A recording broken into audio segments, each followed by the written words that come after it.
All right, on the weirdly tangential topic, I'm running an RPG for L5R, and simultaneously, Edge Studios, the proxy studio for Fantasy Flight Games, and Asmodee, their owner, is creating, of all things, a new RPG game for Legend of the Five Rings called Adventures in Rokugan. The core concept behind this is nothing new. After all, it's the newest edition of Dungeons & Dragons, the rule set for that, for Legend of the Five Rings. I know, but this is not the first time we've seen this. This is the Dungeons & Dragons 3rd edition Oriental Adventures, not 3.5, 3rd edition.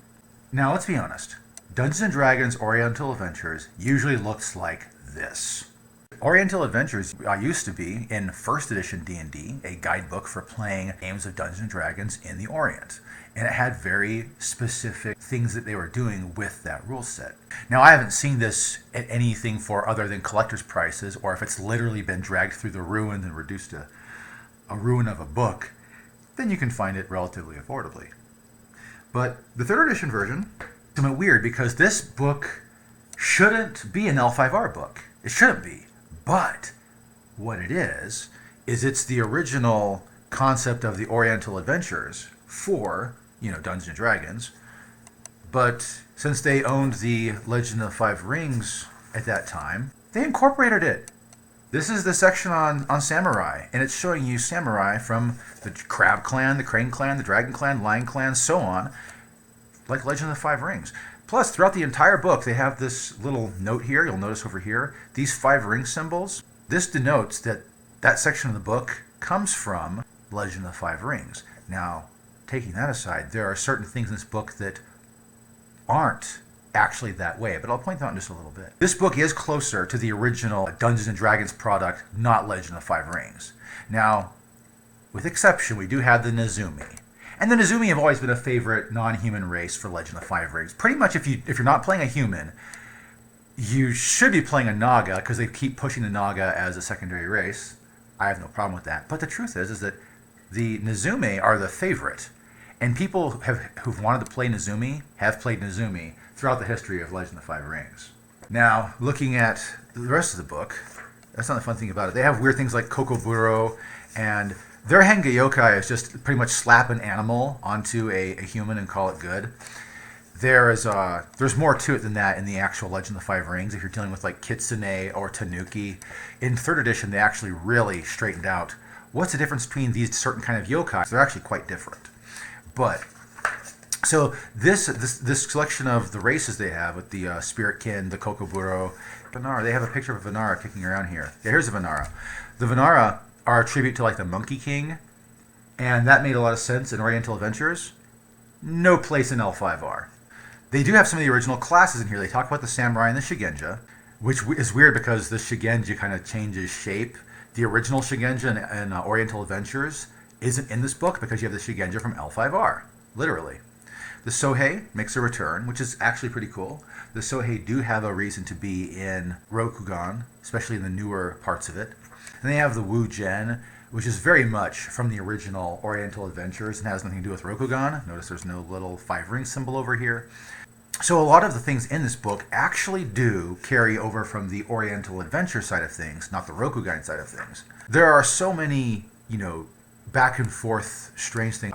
The prestige classes they have here, they have a combination of things like the Bear Warrior or Blade Dancer. They include the Henshin Mystic and the Tattooed Monk. They have an Ojitsu Master, which is funny because if you go to the very end here, they have a Weapon Master, Kensei, and they give it the L5R mark, is from the original Oriental Adventures. Kensei were one of the most common things to play in the original Oriental Adventures because they were such better fighters than fighters were. Couldn't wear as much armor by any cheaps of means, but they were actually very good at fighting with a sword. You also have some weird incongruities, like the labeling's odd, like this is supposed to be an Aijitsu duel, but he's holding the sword with 2 hands. In an Aijitsu duel, you're one-handing a sword. That's literally how you're supposed to do an Aijitsu duel. You draw it from the sheath with one hand, and you only use the sword with one hand during the duel. Your other hand is on the sheath, by the way. They also call this a jingasa. That is a salmon tail style kabuto, or helmet. Jingasa is literally a metal hat. I do like their monstrous manual, but it can include things you would never think of that come from Asian stories. They include plenty of those. This guy, you don't see that in very many D&D things where it's just half a person you're fighting. That's pretty cool. Their dragons are different, which is funny because the reason you have dragons in D&D is you can go slay the dragons. In Oriental Adventures, I wouldn't think you'd do that because dragons have a whole different purpose. Oh well. There's more dragons here. And then you have, this is not a Naga, by the way. And they have, of course, the Heavy Ona, which is a woman who pretty much just shoots snakes out of her back. And the Hopping Vampire, very much the original Oriental Adventures. The Mamono is a Shadowlands creature from Legend of the Five Rings. It is not from Oriental Adventures. This Naga is different as well.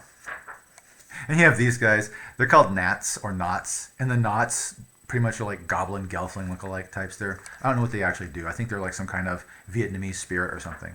Notice how they have the Oni that come from the original edition. And then you turn the page a few, and you have the Oni that come from the L5R Shadowlands. Literally. I mean, they have the differences in here. I like the fact they did that at least. So they weren't forcing you to just adopt one or the other. So that was pretty cool.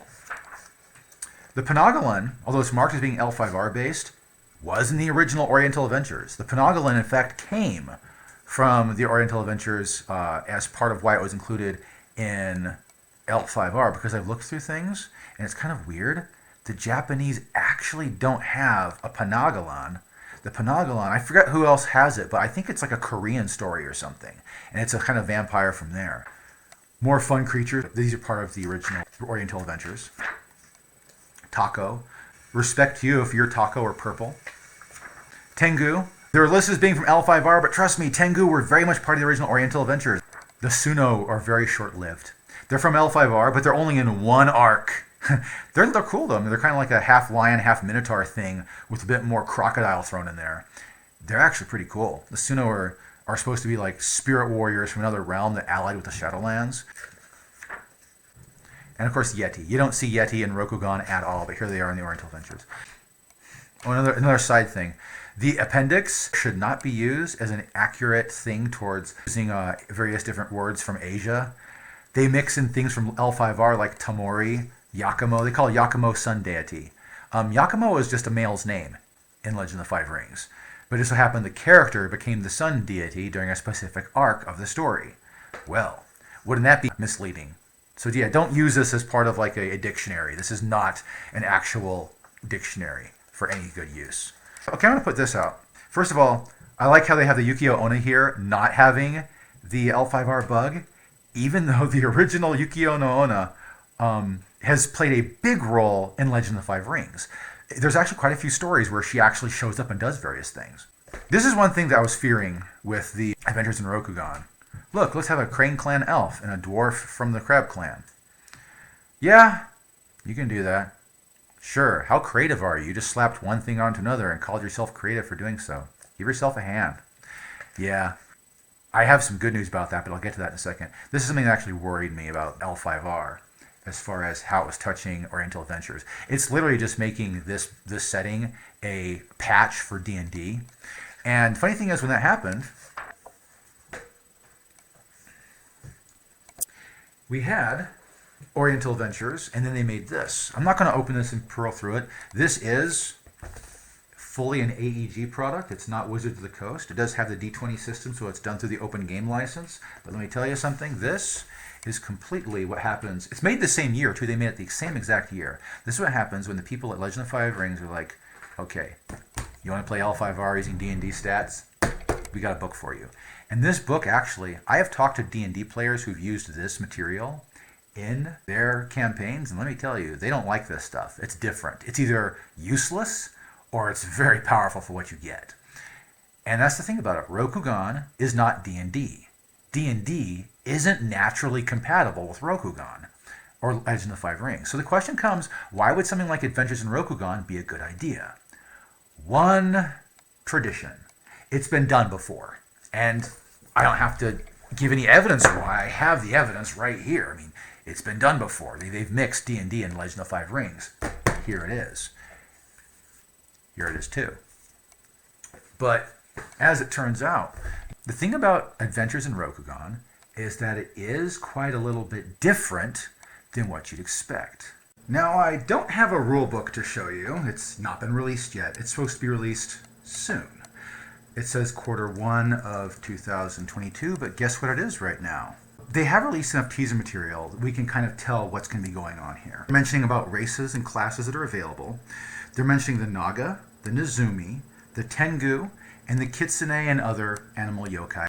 And that's all pretty much in L5R. They're introducing specters, which are ghosts. Now, honestly, that doesn't make a lot of sense unless you're playing in the one Volturnum arc where spirits from beyond Volturnum came into Rokugan, so that kind of fits there. They're introducing a new race called Mazoku, and those are demon people. I don't know if they're going to go full, demon, or if they're going to be like people with dark sides. I don't know yet. They're calling them species instead of races. Thank God. Race usually means you're a subgroup inside of a species, really. This tells it right. I like that. One thing they're also doing when it comes to the classes is they have a separation now where they're no longer using the original Japanese for most of the classes. They have warrior, duelist, courtiers, shinobi, the only odd one out that's still in Japanese, ritualists, pilgrims, and acolytes. And the funny thing is, they don't have a shigenja in there. And I can't really tell, is the acolyte supposed to be the shigenja? Is the ritualist supposed to be the shigenja? Is the acolyte supposed to be a monk? Is the pilgrim supposed to be a monk, or is it a new kind of shigenja? Are they back and forth?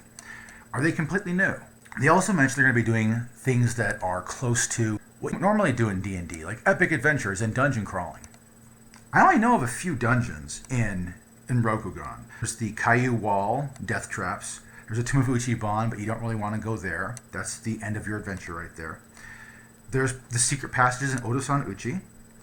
And then there's the Haruma Castle. As far as traditional dungeons go, there's probably less than 10 in all of Rokugan. You can go stomp through a ruined castle, but that's kind of different. You could go find a scary basement, but that's kind of different. But honestly, I don't know where they're really getting with this, but it looks like they're just trying to make certain things fit into Rokugan. And my guess is 66% we're going to have a better product than we had in the past with the mashup Oriental Adventures Legend of the Five Rings. However, there's also a chance it may just be, hey, they did this before, it worked once, let's grab some more money by making this product. And so I'll probably buy the product and review it, and I'll tell you guys what it's worth, honestly. That's the thing about the Adventures in Rokugan versus Oriental Adventures, is that the Oriental Adventures and the Adventures in Rokugan are pretty much the same thing. It's a rehash of something we had once, and now in 5th edition, we will have it again. So thanks for watching the video. I will post another video sometime in the future reviewing Adventures in Rokugan and let you know how that foray into rolling a d20 works with Legend of the Five Rings.